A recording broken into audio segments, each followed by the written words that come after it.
কে জানতো মরুভূমির বালির ওপর পড়ে থাকা কয়েকটি খেজুর বদলে দিবে মরুভূমির ইতিহাস?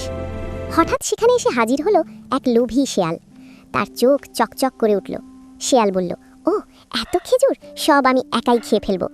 ঠিক তখনই আকাশ থেকে নেমে এলো একটি লাল তোতা।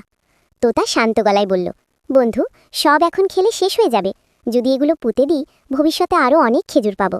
শেয়াল হেসে উঠল, ভবিষ্যৎ নিয়ে ভাবার সময় নেই, এখনই খাওয়া ভালো। কিন্তু তোতা হাল ছাড়ল না। সে একে একে খেজুরগুলো বালির নিচে পুঁতে দিল।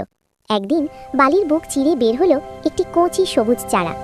কিছুদিন পর সেই চারা বড় হয়ে দাঁড়ালো বিশাল খেজুর গাছে। গাছে ধরল অসংখ্য মিষ্টি খেজুর। ছায়ার নিচে প্রাণীরা বিশ্রাম নিতে লাগলো। মরুভূমি পেল নতুন প্রাণ। একদিন সেই শেয়াল আবার ফিরে এলো। বড় গাছ দেখে সে অবাক। লজ্জিত কণ্ঠে বলল, আমি ভুল করেছি। যদি অপেক্ষা করতাম, আজ আমিও লাভ পেতাম। তোতা হাসল। আরো নতুন নতুন ভিডিও পেতে লাইক করুন, চ্যানেলটি সাবস্ক্রাইব করে পাশেই থাকবেন। ধন্যবাদ।